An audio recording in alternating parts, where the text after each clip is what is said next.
एक अन्योरी railway station से कुछ दूर सुबह 6 बजे होंगे। 6 बजे का वक्त था। गांव के गवाले गाय चराने निकले थे। अचानक उनकी नज़र एक लाश पर पड़ी जिसके टुकड़े टुकड़े हो गए थे। सलवार सूट का कपड़ा देखकर यह पता लगाया जा सकता था कि लाश किसी युवती की थी जिसने ट्रेन के सामने आकर आत्महत्या कर ली है। गवाले घबराहट में स्टेशन मास्टर के पास पहुंचे और खबर दी गई। पूरे निवारी गांव में खबर फैल चुकी थी। विभा ने रेलवे लाइन में ट्रेन के सामने आकर आत्महत्या कर ली है, जिसकी गुमशुदा होने की रिपोर्ट घर वालों ने रात 10 बजे दर्ज कराई थी। घर वालों के ऊपर दुखों का पहाड़ पड़ा था, लेकिन बेबसी के मारे वह करते भी तो क्या। विभा जीवन की लीला समाप्त हो चुकी थी। टुकड़ों में लाशों को एकत्रित कर घर वालों ने विभा का दाह संस्कार किया। पुलिस वालों ने घर और मोहल्ले वालों से जानकारी ली, जिसमें शक की सुइयां पड़ोसी रंजीत पर थी, जो एक हफ्ते से घर नहीं आया था। पुलिस को विभा के पिता ने बताया कि पिछले 1 साल से विभा और रंजीत के प्रेम प्रसंग चल रहा था। रंजीत गांव का ही लड़का है, कटनी की मार्बल कंपनी में काम करता है। वह दूसरी जाति का था और सबसे बड़ी बात यह थी कि उसका चरित्र ठीक नहीं था। गांव की एक और लड़की उसके जाल में फंसी थी, जिसके बाद धोखा मिला। लोक लज्जा के डर से उसके पिता ने लड़की की शादी जल्दी करवा दी थी। पुलिस वालों के सामने रंजीत के घर वालों ने विभा पर आरोप लगाए और बताया विभा रंजीत से प्यार में पागल थी। उसकी वजह से 2 परिवारों के बीच बहुत से घरेलू विवाद हुए थे। पंचायत के फैसले में रंजीत ने गांव छोड़कर मार्बल कंपनी में नौकरी प्राप्त कर ली थी। विभा की जिद ने उसका पीछा नहीं छोड़ा और वह घर वालों से लड़ झगड़ कर कटनी चली जाती और रंजीत को मानसिक रूप से परेशान करती थी। पुलिस रंजीत का पता लेकर कटनी पहुंची, जहां रंजीत एक कमरे में एक रसोई घर के मकान में किराए से अकेला रहता था। पुलिस ने पूछताछ शुरू कर दी। रंजीत ने पुलिस इंस्पेक्टर देवराज से बोला, सर, दुनिया में यदि प्यार करना गुनाह है तो मैं सजा के लिए तैयार हूँ। मैं और विभा एक दूसरे से बहुत ज़्यादा प्यार करते थे, शादी करना चाहते थे।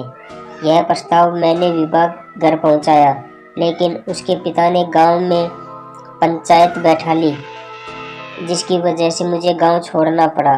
पंचायत का फैसला था यदि वह विवाह करता है तो दोनों परिवार का हुक्का पानी बंद हो जाएगा।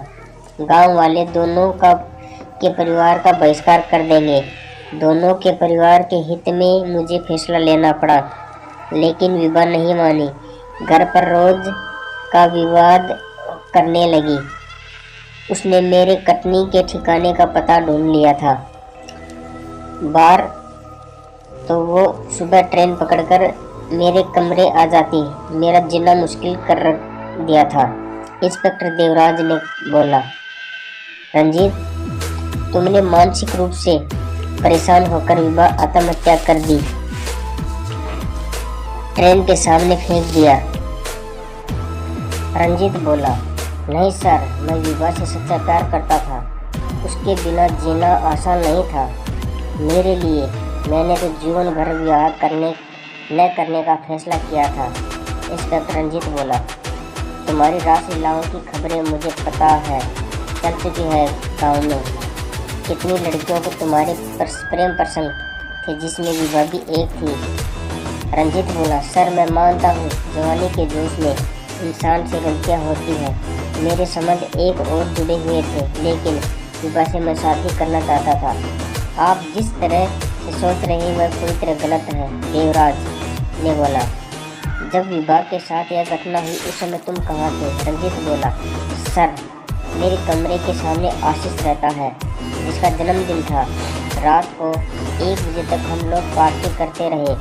मैंने थोड़ी शराब ज़्यादा पी ली थी, तो नशे की वजह से मैं उसी के कमरे में सो गया था। इंस्पेक्टर देवराज बोला, बुला कर लाओ आशीष को। रंजीत के सामने वाले कमरे में देवराज को बुलाकर लाया।